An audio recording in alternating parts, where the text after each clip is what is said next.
Good afternoon, everybody. Thanks for showing up for today's webinar. The title of today's webinar is The When, How, and Why of the 2024 NPTE Redesign. My name's Ellen Donald. I am a member of the Board of Directors and will host today.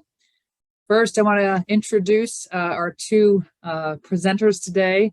Lauren Mueller is a Managing Director of Assessment, and Colleen Lepton is Letvins, right, is the Assessment Content Manager, both for the FSBPT.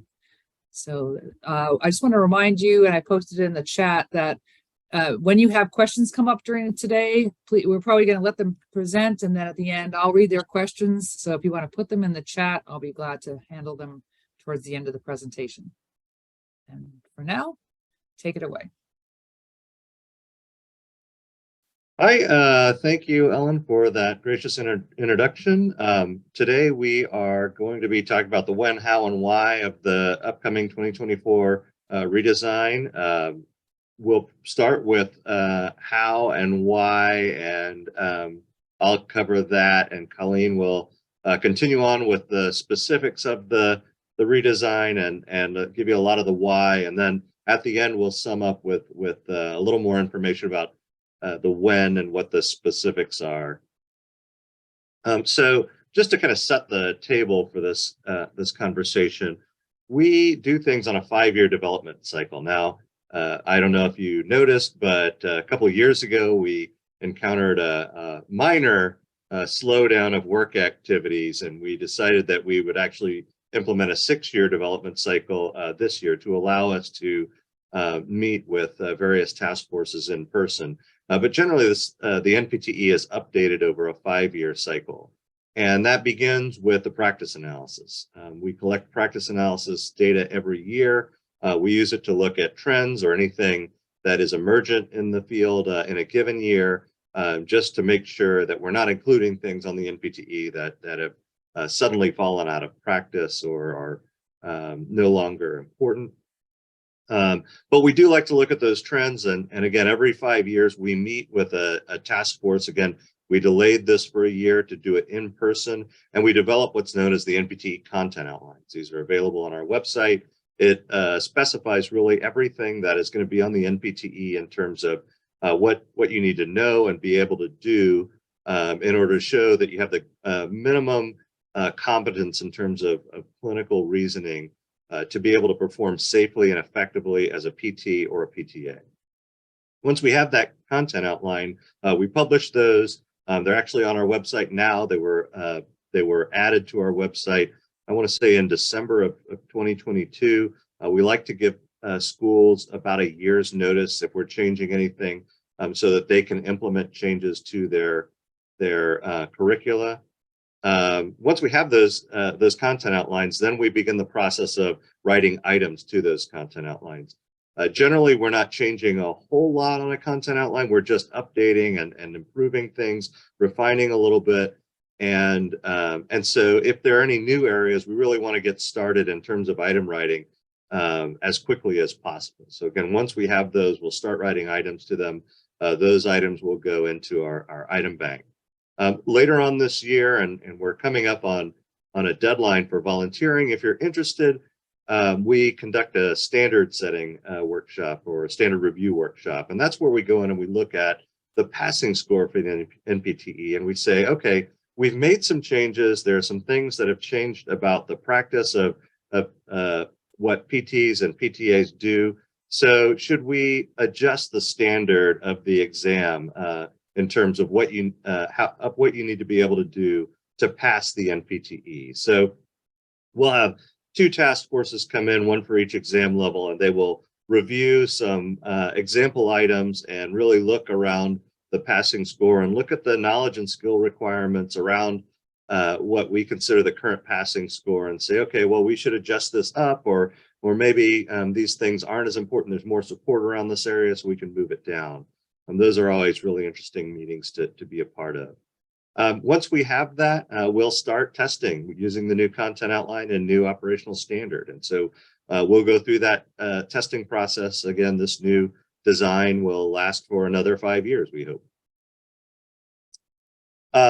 Just a little bit more about that practice analysis. I mentioned this is a 5-year cycle. And what we try to do is give everyone the opportunity to participate in this. So if you have an account, if you've ever passed the NPTE, we actually try to include you. We reach out to you through a 5-year cohort cycle. And what happens is that starts when you're 2 years out. 2 years out, you receive the work activities survey. And what this asks is, what are you doing on the job? What kinds of activities are you doing? And how important are those to the job that you're doing? And then once you hit the 5-year mark, and everyone who passes the NPTE 2 years prior gets that survey. So if we have your current contact information, you're going to be invited to get that survey. We actually get this question, at least once or twice a year. How do I get selected to be on the survey? You don't have to worry about it. You will get selected. You have to be on the lookout for it. After that, once you're about 5 years out, we think at this point that you've transitioned to more specialized area. Maybe you're a supervisor of other PTs. And so we send you a survey known as the Knowledge and Skill Requirement Survey. And everything in there is linked to what's in the work activity. And we just really want to know how the knowledge areas that we're assessing relate back to those work activities that people are doing. We want to essentially a check there to make sure that the knowledge that we're going to assess is aligned with the work activities.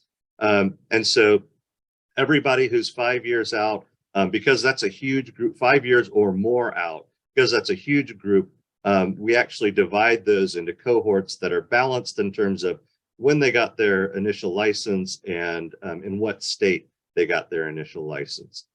So everybody's put in one of these 5-year cohorts. So you will be selected over that 5-year period to respond to the survey. So again, if you see it in your inbox, please respond to it and spread the message among your friends and relatives. That is really important that we get good data and complete data on that.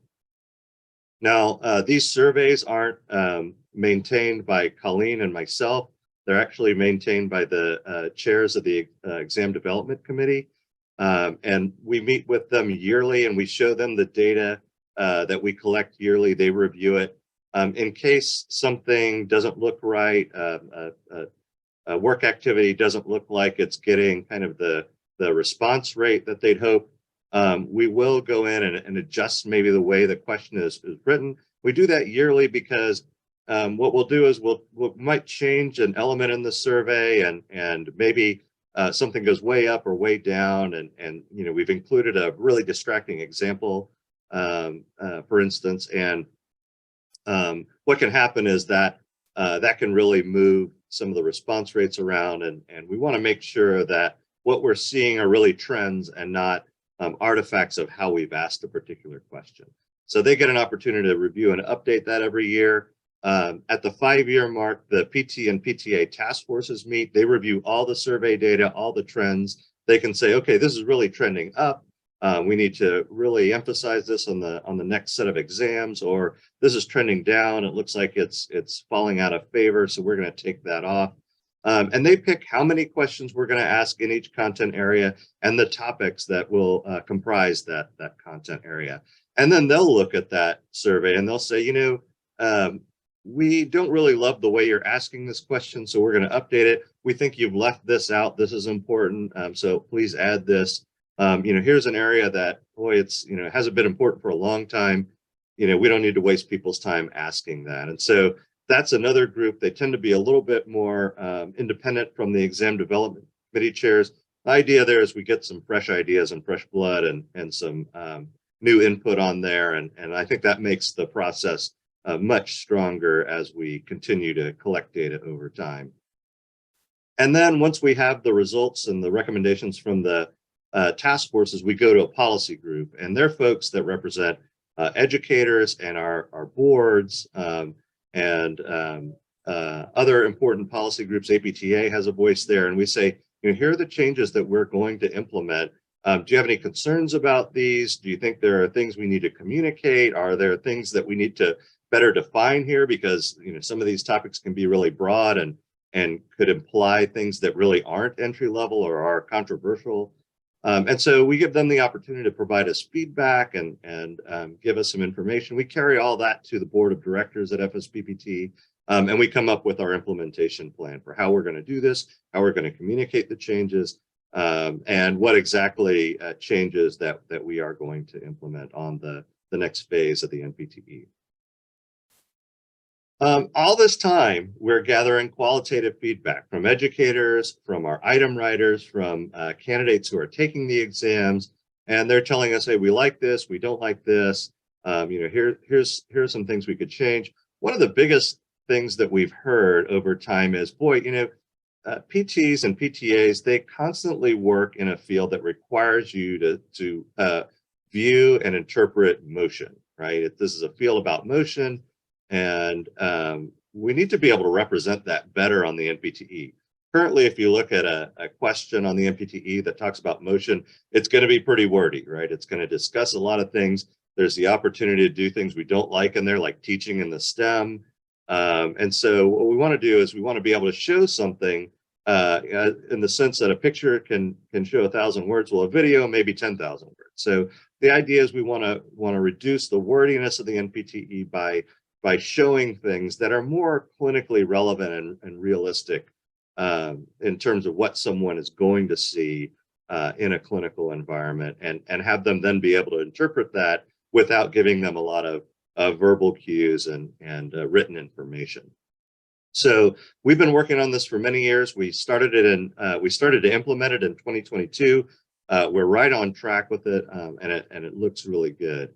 The second change that we really wanted to implement with the upcoming practice analysis was and the content outlines was to include more items that are able to represent medically complex patients. We heard this a lot in our standard setting panels. The last time we did our practice analysis was we're hearing a lot about medical complexity. It would be great if we had questions that could really tap into that and show kind of a multi-phase issue, or a patient with several different conditions that are interacting with one another, and how do we show that in an exam without again kind of relying on this big paragraph form. And so what we decided to do was implement clinical scenario-based item sets. And so what this would be a standardized description of a patient, their background, their patient history, and what their current condition is. And then we'll ask multiple questions based on that clinical scenario. So it could be 2, it could be 5. We have scenarios that lend themselves to lots and lots of questions. And so being able to ask those questions in an exam format allows us, again, to tap into things that are really more medically complex patients in a time-efficient way. That all being said, the clinical scenarios generally take more time, as do the video items generally take more time than some of our standalone multiple choice questions on average, although they tend to replace wordier questions. So with all that being said, we knew that we had to redesign the NPTE and find out how many questions we really could include in on a redesigned test form. And so in 2022, we had for the NPTE PT, we had 250 questions, 200 at the PTA level, and those were pretty much graphic and text only. We had about 50 pretest items on each test form. And then again, I mentioned in late 2022 and 2023, we started to introduce video items. And so some candidates would see items with video on the NPTE.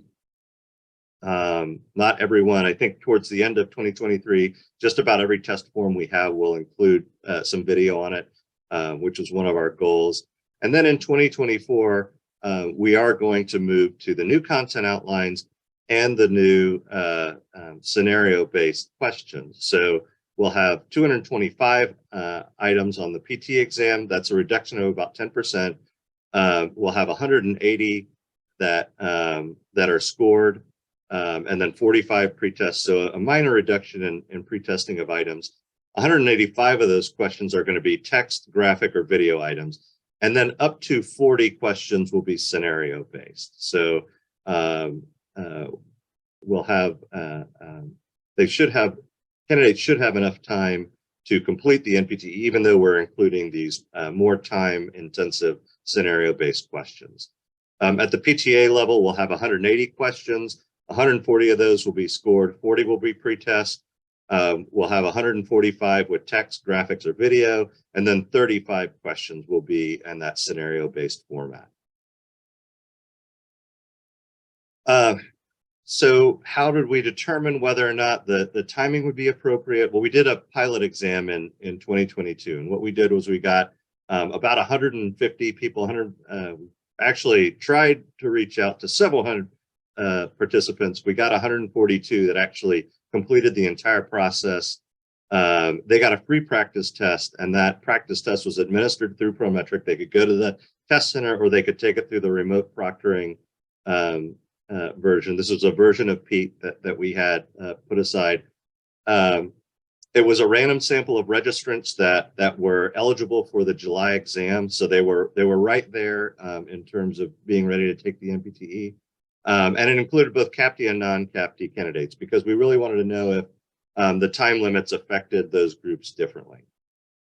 Overall, the results were positive. I would even say very positive. Candidates did spend a little more time on video and scenario questions, but again, that was expected because these questions are replacing extremely wordy NPTE questions. Candidates also thought the video and scenario items measured their skills at least as well or better than the standalone items. I think 95% of the candidates thought that the video items were as good or better, and 98% of the candidates felt that the scenario items were as good or better than standalone MC multiple choice items in terms of measuring their knowledge and skills. So that was fantastic. We really to have a rate of people say, I don't like these new questions, that was so low, I think was very positive evidence for the change. And in fact, even if you leave out the as well as category, the majority of people, I think, said that these were actually better than standalone multiple choice items. So we were really positive about the results for that.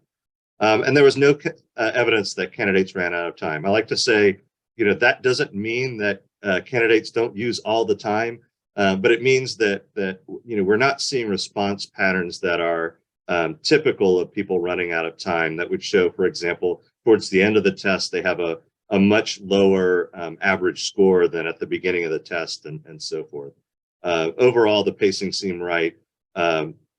People didn't complain about the timing. They thought the time was reasonable. So these were all fantastic results.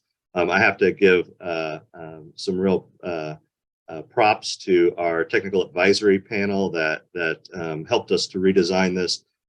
They were very helpful with, especially Kimberly Swigert of the National Board of Medical Examiners, talked a lot about their experience transitioning to scenario-based items, and that was very helpful, saved us a lot of time. Another big change that we have implemented in 2022 was we really want to refresh our fairness project. So in about 2014, we invited some scholars to come in, fairness scholars, anti-bias scholars to come in and help our volunteers understand some of the more insidious biases that we can have when we write test questions or try to communicate with groups that we don't normally communicate with, and so understanding how to write test questions in a way that everybody can equally access, I think, is of paramount importance for the NPTE program. We really want to be fair, and we really, a big group for us in terms of differences in pass rates of the non-CAPTE candidates. Many of them have a different experience in terms of the clinical settings in which they are educated and trained. And so we just want to make sure that everything that we're including on the NPTE, is relevant to the practice of physical therapy, here in our member jurisdictions, and doesn't include anything that might be culturally related. For example, if we talk about football, well, football, as we talk about it in North America, is very different from how people consider football in most of the rest of the world. So, if we do say someone was, sustained a football injury, that might get someone who is educated in the United States thinking very differently than someone who's educated in Europe or Asia. We started with this professional guidance review. Not a lot of people know this, but there's a whole lot of professional guidance that relates to standardized testing, and first and foremost are the standards for educational and psychological testing, which was put out by the American Psychological Association, American Educational Research Association, and National Council on Measurement and Education. That's a mouthful, and the book is pretty intense. So, looking specifically at what they say about bias and sensitivity in standardized testing, and what we can do to make sure that we're aligned with those standards. To the great extent we are. Again, we just want to make sure that if there's anything new that comes out, or any publications that are that reference that talk about ways to improve your program, that we want to incorporate that, evaluate it, make sure that we're doing everything that we can. The second thing we did was we reached out to our volunteers and we asked them, hey, how are we doing? How confident are you that you understand what's being asked of you? And are there areas where we could improve the training from your perspective? And that generally that survey was very well received. Didn't hear a lot about it. We did hear a lot about confidence, and I think this is an area that we can work with people, again, kind of let them know that there is guidance, and that if they follow that guidance and they're diligent about it, they're likely to be doing a good job. We wanted to update our training materials, again, make sure that since 8 years had passed since the initial inception of this process, and I'd say 8 years, that was the first time we really looked externally. This has always been a core value of our testing program, but again, since the last refresh, it had been 8 years, so we wanted to make sure all of our training materials were updated to reflect the latest and greatest in this area. And then we wanted to make the training materials a little bit more engaging, so we actually engaged a outside presenter, an expert, to actually create a training video to recreate some of the training that we had done in 2014 with folks that came to our offices and trained some of our longtime volunteers. We wanted to make sure that we had that encoded and that every volunteer could access it. So again, that was I think a great success. I'm gonna hand it over to Colleen now to talk about the actual content changes. Okay, thank you, Lauren.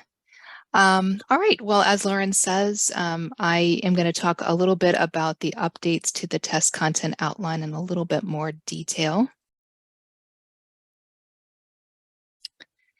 So the fundamental structure of the content outline did not change significantly. In other words, all of the systems stayed the same. The big three: the cardiovascular, neuromuscular, and nervous, and musculoskeletal, as well as all of the other systems remain the same. In addition, the professional work activities, PT examination, interventions, for example, those stayed the same as well. The majority of the recommended changes were quantitative changes, where some areas are going to carry slightly more weight than they do now, while others will carry slightly less weight.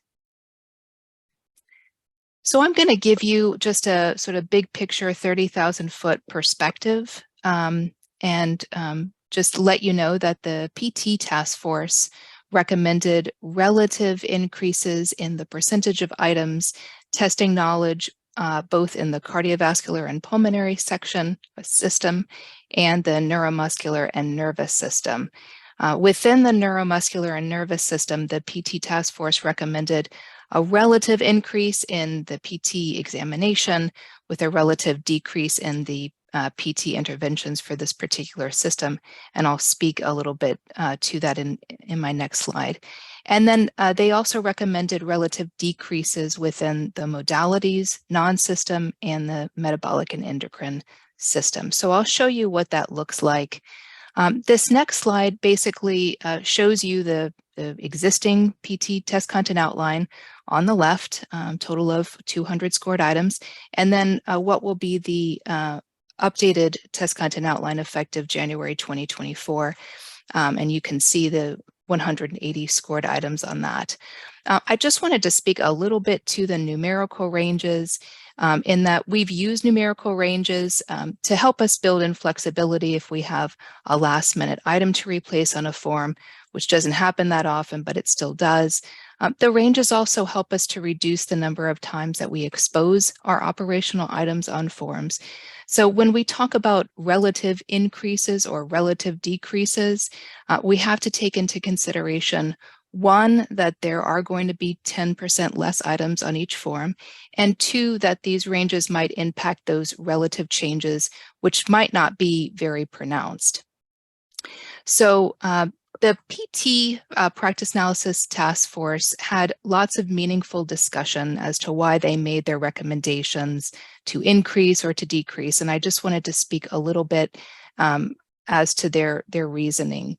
So as I said, there's a little bit more relative emphasis and a subsequent increase in the percentage of items for the PT test content outline, testing knowledge most notably in the cardiovascular and pulmonary system. Some of their reasoning was that it's just important to consider the implications and complications of COVID and long COVID, and they anticipate those implications and complications are going to trend up in our society.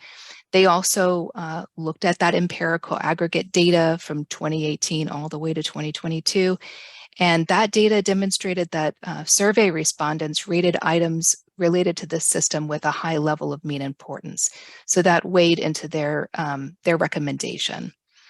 Also, I mentioned the neuromuscular and nervous system having an increase in the percentage of items. Similar to the task force panel back in 2016, the panelists from last year voted to keep items testing knowledge related to peripheral nerve dysfunction within the neuromuscular and nervous system. So it made sense to them to keep the relative percentage of items in the system high.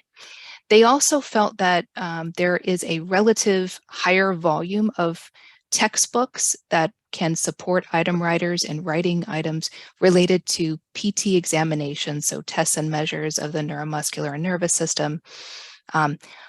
Alternatively, they said that there are some neuromuscular interventions, such as PNF or NDT, BOBATH, that have been falling out of practice as an increasingly high push for more evidence-based practice sets in. So that's why they made a collective decision to reduce the number of items within the range of neuromuscular interventions. The panel suggested a decrease in the percentage of items within modalities, so the non-system. So we see modalities went from 6 to 8 to 4 to 6.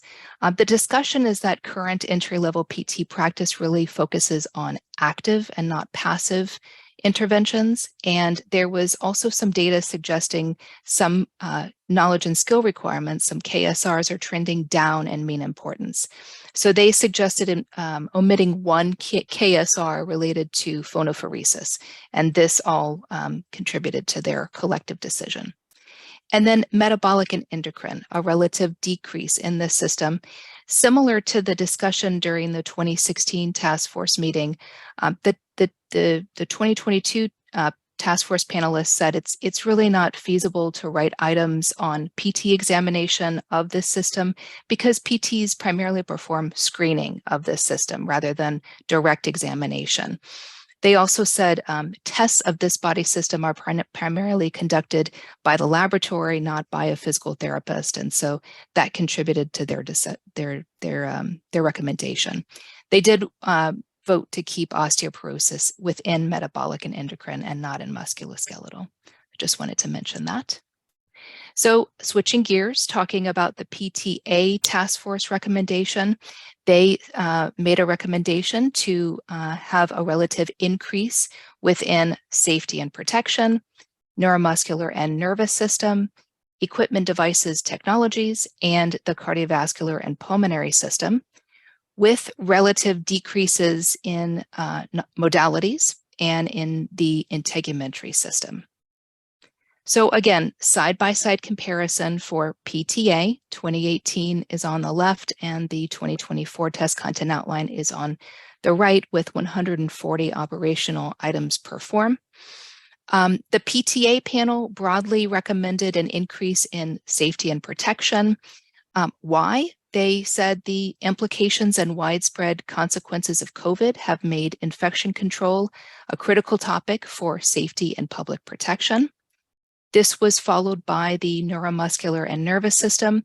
The panel acknowledged that this system is very much integrated within the musculoskeletal system.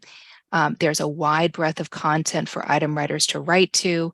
And they also said that you don't have to necessarily have a try and true like neuro deficit to benefit from neuro interventions. So this contributed to their recommendation. Equipment and devices, a relative increase. They said that the content domain is common for PTAs in all practice settings, and it's arguably a very large part of what that entry-level PTA needs to be able to know about and perform to be a safe and effective entry-level practitioner. And then lastly, cardiovascular and pulmonary. They said that the risk is high if the entry-level PTA is not able to recognize and appropriately respond to signs and symptoms of cardiovascular and pulmonary compromise. So that contributed to their discussion. The PTA panel, similar to the PT panel, recommended a little less emphasis primarily in modalities. So we see therapeutic modalities in 2018 is 9 to 11, going down to 5 to 7. The aggregate data basically showed consistently low ratings and mean importance for several of the KSRs within therapeutic modalities. There was lots of robust discussion that some modalities just aren't widely available and therefore do not represent what an entry-level PTA practitioner needs to be able to perform to be safe and effective. Examples are phonophoresis and iontophoresis. And then for the integumentary system, again, a relative decrease. There's lots of interventions that were considered above entry level, such as non-selective debridement or application of dressings. And those work activities were omitted, and I'll speak a little bit to that now. So coming down from 30,000 feet down a little bit closer to the ground, providing a little bit more detail as to which particular KSRs and which particular work activities were added and dropped per exam level. So for the PT knowledge and skill requirements that were added, the impact of regenerative medicine for both the musculoskeletal system and the neuromuscular system was an addition for the PT test content outline. In 2016, the task force believed that this particular KSR might be specialized and not entry level. However, last year, the task force voted this in unambiguously, or unanimously, I should say, voted this in because they said it's becoming much more commonplace and important for public protection. And another KSR that the PT task force added was the provision of telehealth. So that the task force felt that it's relevant for patient communication and for treatment, creating and maintaining access to specialists in some areas of the country. So in January 2024, a candidate might have to answer an item about regenerative medicine and or the appropriateness or efficacy of telehealth treatment for a given patient. So that's how that impacts all of you.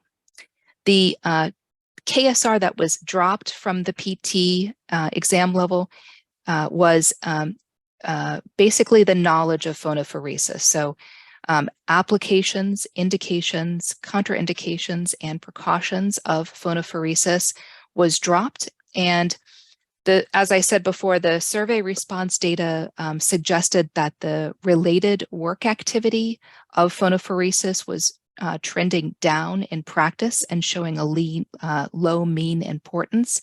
And so the panelists felt that it's not universally used in the majority of work settings, so they suggested omitting both the work activity of phonophoresis and the KSR related to that. So the PT work activities, I'm going to start with the work activities that were removed because it's a little bit easier to understand. The act of applying taping for lymphatic drainage was removed and replaced really with taping for edema management. The task force felt that the term lymphatic drainage was too specific, which perhaps might have resulted in the mean importance rating being driven down over the years. So that was part of their discussion. And as I said in the last slide, performing phonophoresis was removed because the PT task force felt it's no longer reflective of current entry-level practice, which was aligned with the trending down in importance on the surveys. So that's that for the PT work activities that were removed. The PT work activities that were added are taping for edema management, as I said, interpreting electrodiagnostic test results. So it's actually specifically called interpretation of electrodiagnostic test results. And there was a very healthy discussion about the difference between understanding summary results, which they felt is entry-level PT practice, versus interpreting raw data, which they felt was above entry level. And so they said that understanding the results is important to being an effective entry-level PT practitioner. Functional training, so it's specifically performing and or training the patient, client, caregiver in gross motor development progression, was a work activity that had been added to the survey back in 2019 and officially added as a critical work activity for 2024. The task force felt that this work activity should be expected of entry-level PTs providing care across the lifespan, and they felt that this is important for providing a basis for assessment, intervention, and treatment progression. And then the last PT work activity that was added, negative pressure wound therapy, e.g. vacuum-assisted wound closure.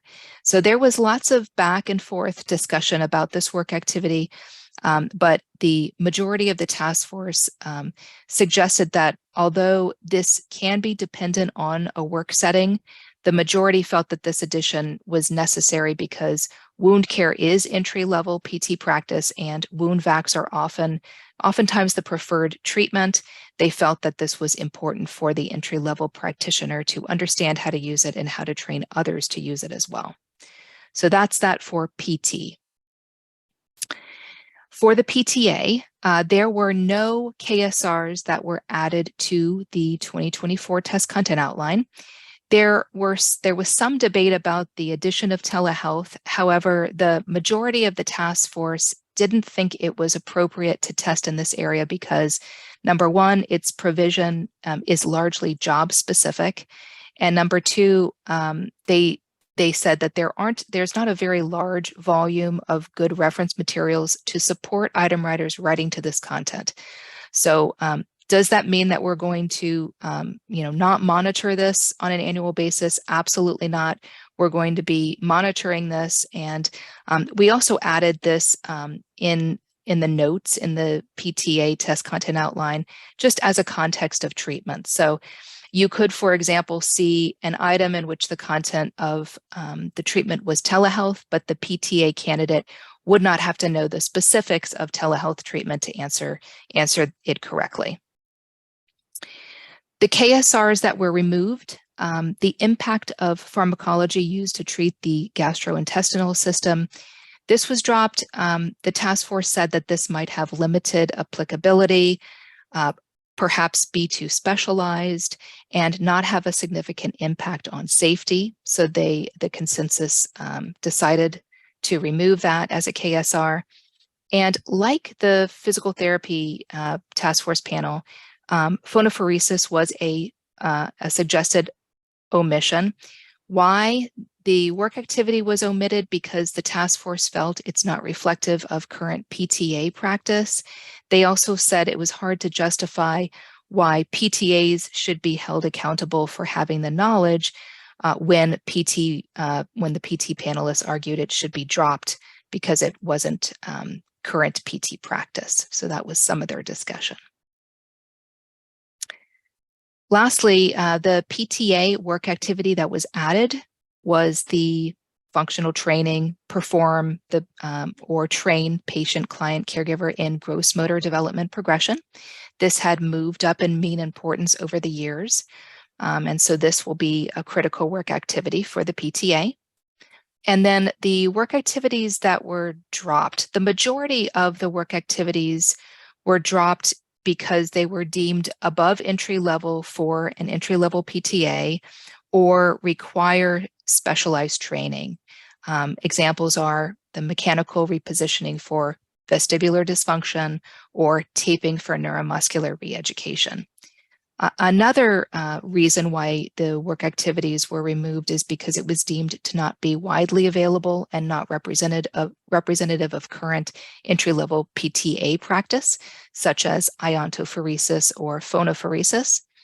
And then there was one work activity that was removed. I think it was participation in professional organizations, which was deemed not relevant for safe and effective practice. So that was some of that discussion. So what will the new items look like in 2024? We thought that you would never ask. So I'm not sure how many of you have been able to get into our website to see the demo exam, but I am going to try to bring this over and show you.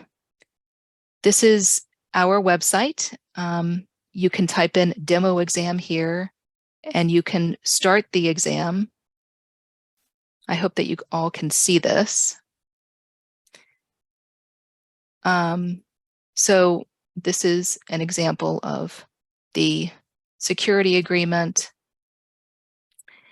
And this is the tutorial. We have a lot of questions, which is about, can my students replay the video? And the answer is yes, they can definitely replay. And this is going to show what they're going to see in the tutorial.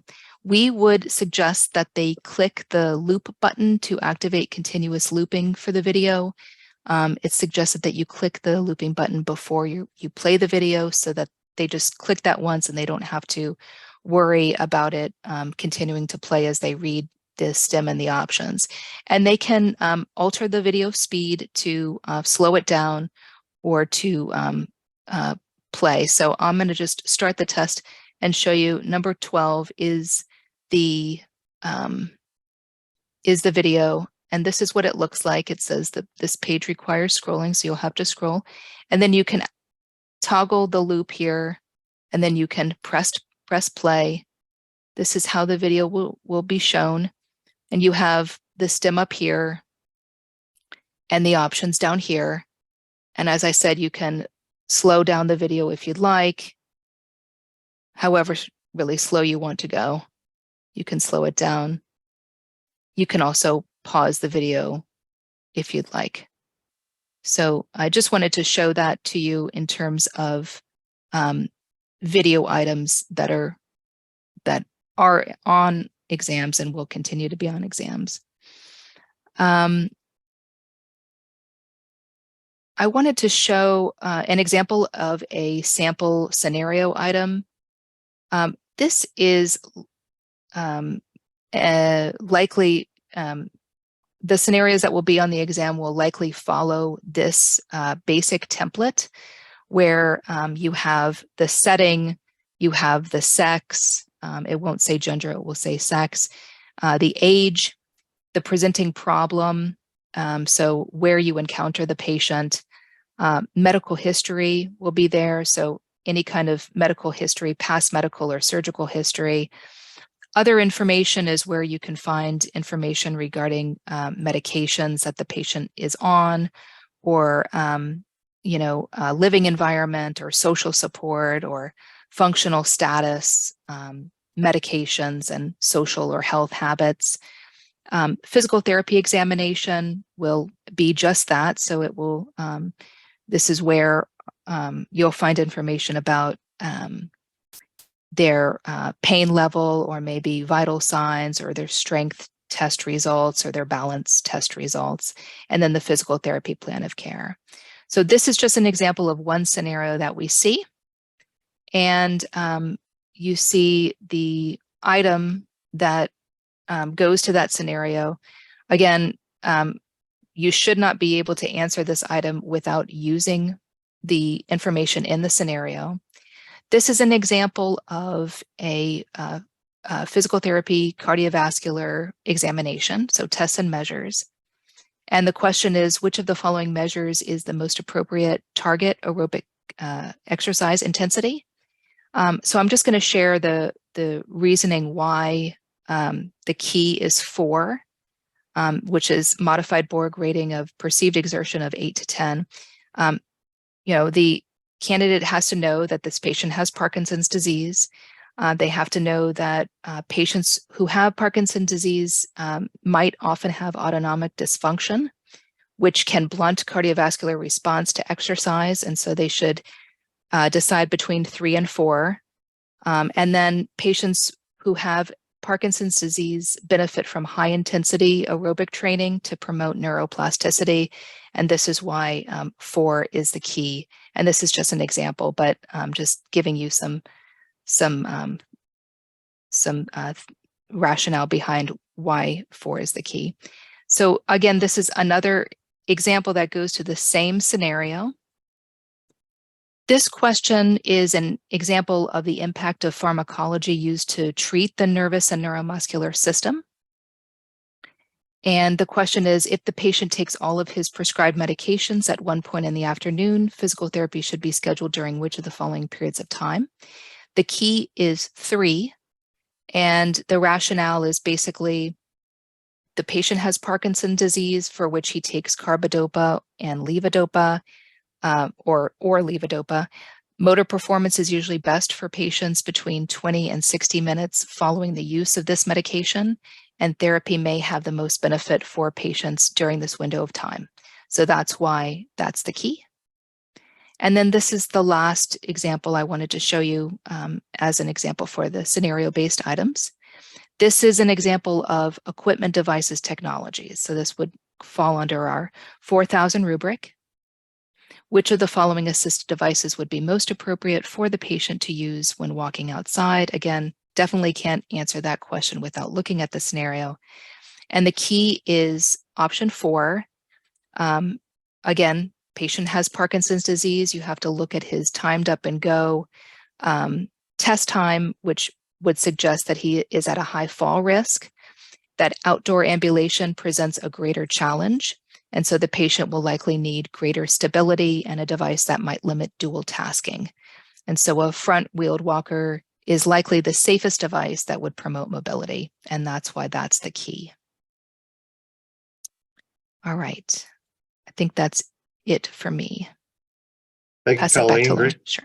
Great job. I just want to cover the timeline real quick and discuss what happens next. So in December of 2022, the board approved the content outline and all the changes, as well as our rollout plan. We shortly thereafter published the content outlines to our website. We have on here January 2023. I think we actually beat that by a little bit.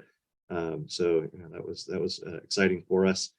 In June of 2023, our task forces will review the NPTE passing standards. So if there are any changes to the passing standards, we will announce those shortly thereafter. And again, shortly thereafter, we plan hopefully to have Pete updated for the new content outline. So we try to get that done a little more than 90 days out from the introduction of the new content outlines. Last time we were able to get that done in July. We hope to have it done in July, August timeframe this time around.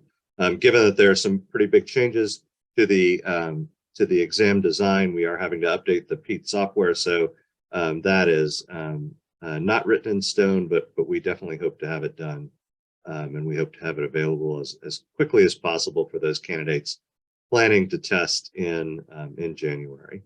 And then, of course, in January of 2024, all the new NPTE forms will be based on the new content outline. So those will be live in January. That's when all this stuff is official.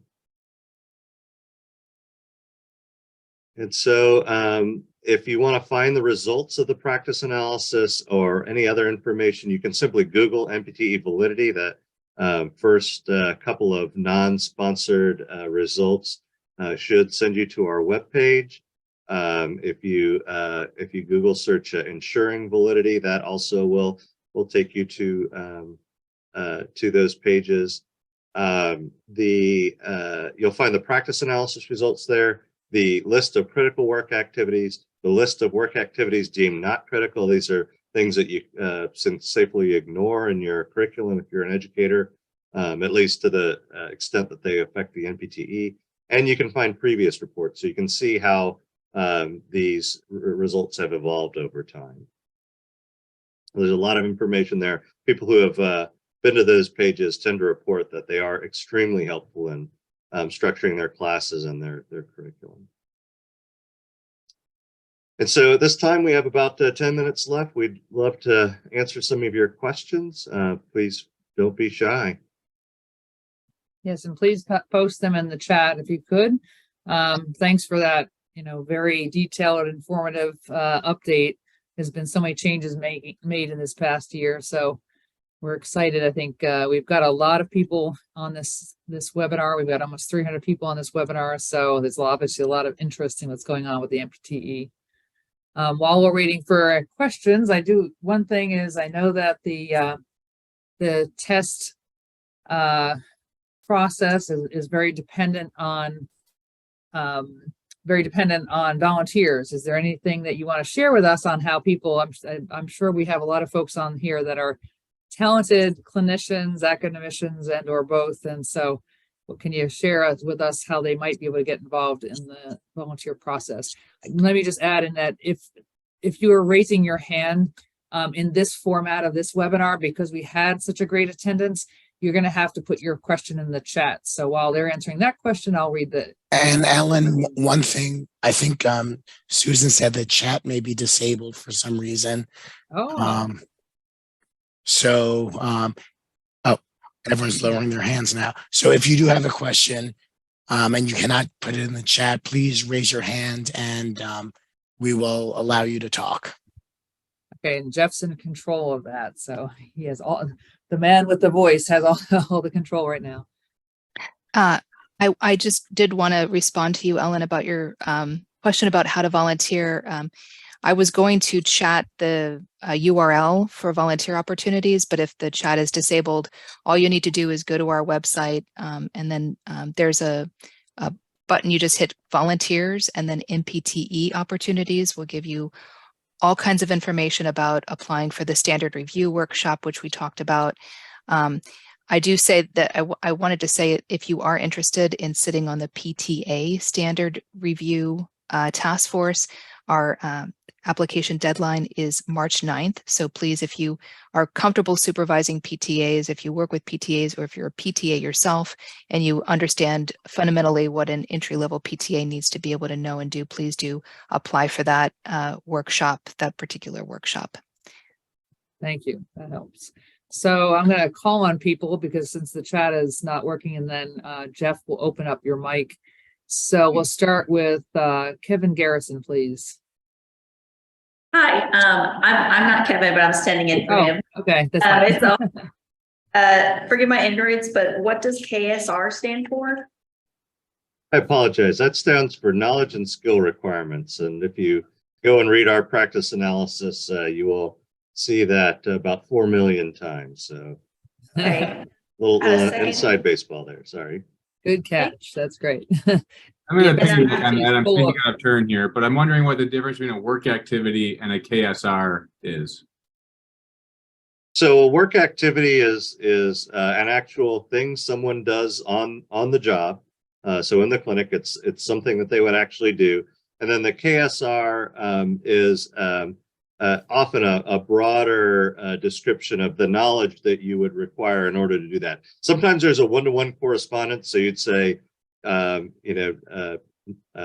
work activity would be safely positioning someone using into a wheelchair. The KSR would be knowledge of assistive devices. So sometimes there's a really clear direct correspondence. Other times it's going to be a lot broader. So you might have a work activity that requires a number of different knowledge and skills areas that you have to bring to bear. Is that fair, Colleen? And I Yes. have a question, if it's all right. Yeah, is Jill was up Kevin. next, but is this, This is Jill. okay, go ahead Can and I ask your speak? question. Okay, great. I have two questions. One question was about the videos. Is there a standard number of seconds? For example, you wouldn't see a video that was 1 minute long, so there's got to be like some sort of standard for seconds. Is there a specific setting? Meaning, I see that guy doing an exercise sort of in the clinic or in a hallway. Would you have a picture of someone on a soccer field, for example? Is it unlimited where you could film them? And then finally, could a video go like, here's the guy 2 weeks ago and here he is now. What do you think? So those are my three questions about videos. Then I have a scenario question. I'll go in reverse and I'll say we haven't had a kind of before and after video submitted. I think we'd have to think about that and whether or not it would fit in the kind of time constraints of the exam and how appropriate it would be. But I think we're open to them if our volunteers or item writers see that as a possibility. In terms of setting, I would say no. In general, we want a setting that is going to minimize distractions. So you notice the video of the gentleman's feet there. He wasn't wearing like bright clothing or clothes with a lot of logos on it, or and there wasn't a lot in the background there. The background was white. I think the floor was dark. So again, very kind of high contrast. You can really see what's going on there. Those are really kind of the issues. Can you tell what's going on? Is the presentation clear enough? And are the distractions in the setting minimized? So The a sound soccer field, play? I'm sorry, a soccer field would be fine if there weren't other people on it, but if there are other people running around, that would probably be inappropriate. Well, and the last thing was the length. I think we average about 9 seconds of video. Now that there's going to be some variance around there. We haven't established strict standards. If somebody came to us with a 20-second or 25-second video and it was really good, we would probably consider it, especially if it displaced a question that required a lot of time to read through the text. So, but again, the average is going to be about 9 seconds. And does sound play? Are they quiet videos or is sound play? There's no sound. Okay, and then my final question was about scenario questions. This was incredibly helpful. Now I get it. And I would really benefit with my students for like 5 sample questions, because, for example, there was a category that, listed their medications. What if it's about some 14-year-old child and they don't have medications? Does the category stay empty or is there no category? So is there a way to get our hands on 5 sample scenarios?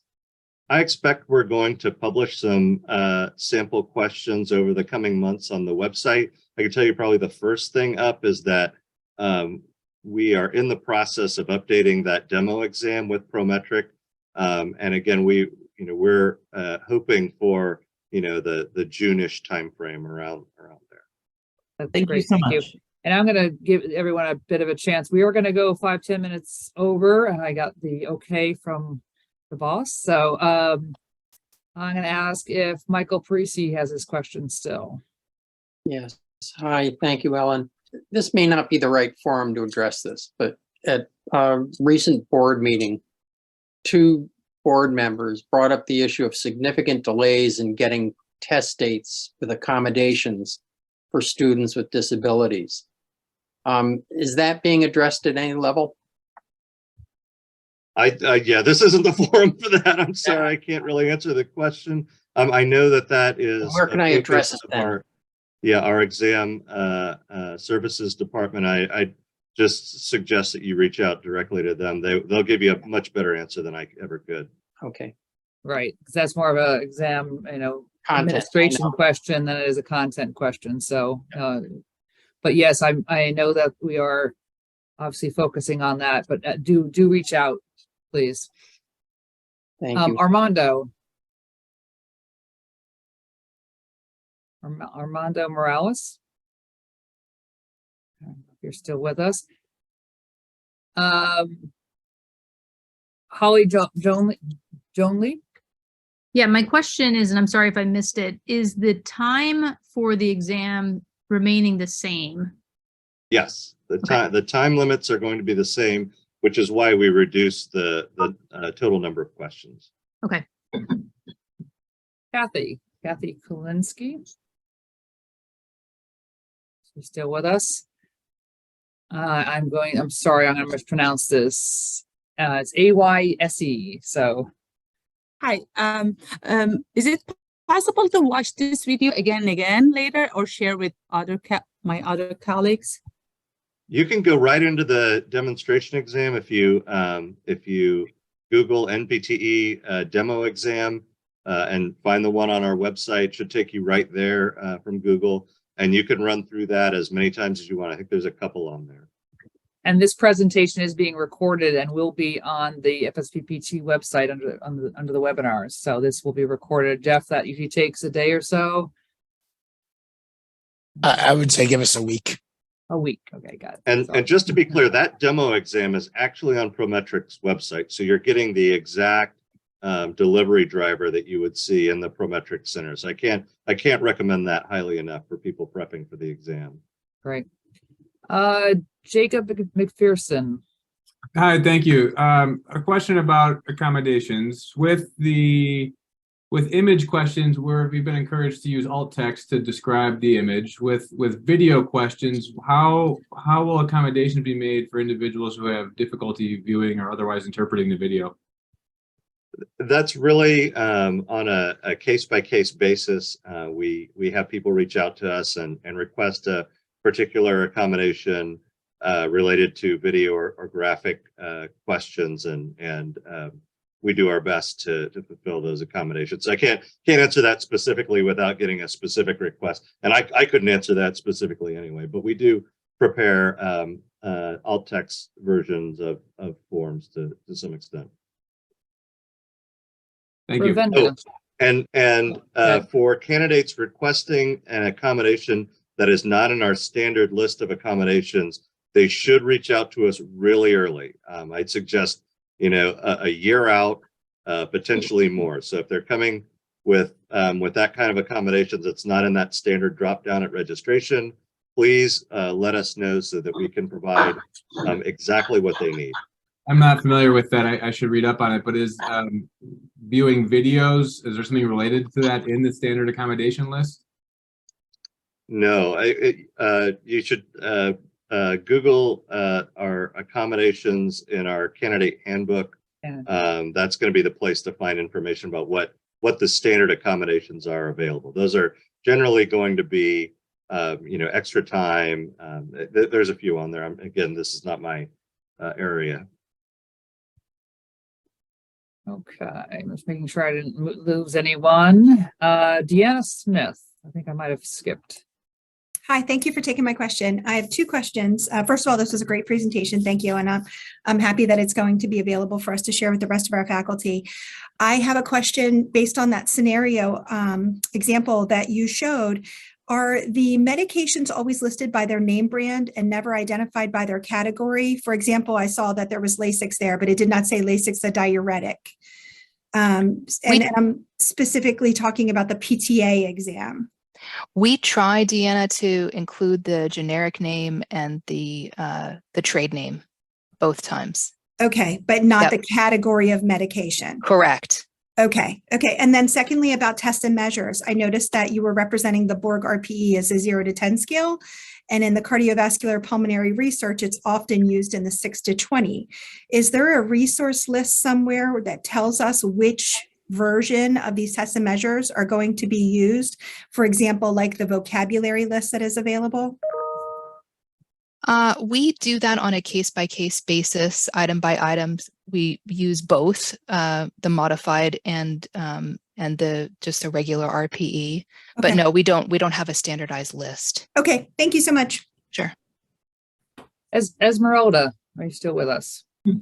Hi, yes, I joined a little late, so I just wanted to clarify. So then the scenario items are not just specifically for the PT NAPTE, but also the PTA NAPTE, they would expect to see the similar setup, I guess, for that. Absolutely. Yes. Okay, thank you. And I'm sorry, did Ravenda ask her question? I think she did. David Taylor. Yes, I had a question about the scenario-based questions and the format. So if you start with one question, will the next question be based on how the student answered the previous question? Or are they totally independent? No, they are independent. So you wouldn't get penalized if, for example, you missed the first question. You wouldn't be penalized and unable to answer subsequent questions. Okay, thank you. You're welcome. Barb, yeah. Good question. Ravenda is here. Okay, Ravenda, go ahead. Yes, thank you so much. And I appreciated the webinar. It was really, really informative. I had a question about the grading of the exam that was mentioned briefly. Can you elaborate on that in terms of the passing standard, if that will change or how that would change for the exam? It could potentially change. I don't foresee it changing drastically, but every time we bring people in and we explain how the standard is derived, and we have a fresh set of eyes on it, there are always changes to the profession and changes to what standards are considered professionally acceptable and so forth, and sometimes that does result in an adjustment of the standard. I can't predict if it will change or which way it will change in the future. Again, we do we do have some measures in place to make sure that it's not going to be a drastic change that without significant notice. So I don't think it's anything to be overly concerned about. I think we'll communicate if there are changes and what those changes will be. And then we'll reflect those in PEAT. So if you candidates take advantage of PEAT, which is highly recommended, that they would be able to get a benchmark of where they are relative to that standard. Thank you so much. Thank you. Good question. And Barb, did you get your question asked? I did not. I was hoping to see if I could get a clear, or where I would find a clear definition of regenerative medicine.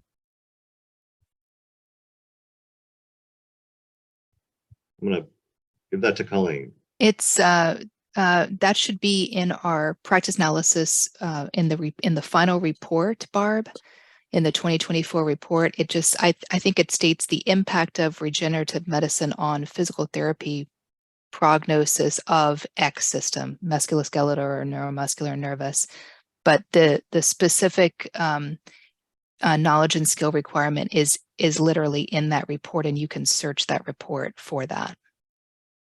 Okay, thank you. Sure. Beyond that, we do publish a textbook survey, and for anything in there in the content outlines, you should be able to find some references in the textbook survey that would likely cover that. Okay, I think I have time for two more questions. Suzanne? Dufresne. Thank you. Okay, so right now the exam is 5 sections of 50 questions with a 15-minute break after question 100. How will that change? It will follow essentially the same format. We'll have 5 sections for the PTA exam and 4 for the PTA, and we will allot questions to each section accordingly. The break will occur after the second section. And probably the last question we can take is Laura Hackle. Thank you so much. Can you tell me the time between when a clinical practice guideline is published and it appearing on a board exam? So for instance, this year there's a new guideline about ambulation in the person with DVT. When might that appear? We don't have a strong guideline for CPGs on the NPTE. It's really determined on a item by item basis by the Examination Development Committee.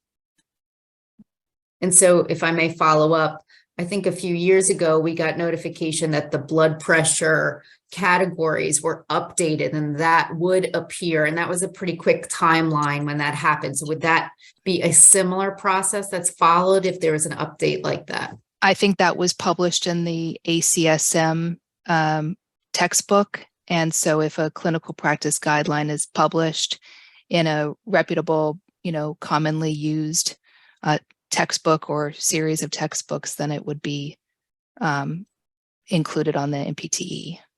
Thank you. That's helpful. Well, we did go over time and you had excellent questions. Thank you to the presenters for answering them. If your question didn't get answered, I've been given the direction by Jeff, Lauren, to have them email you. Yes. So you can find Lauren Mueller's email on the FSPPT website. Please feel free to email Lauren with your additional questions. The group has been very engaged. The presentation has been excellent. Lots of good interest and information. So I want to thank you and hope you all have a good evening. Thank you, Ellen. Thank you, Ellen.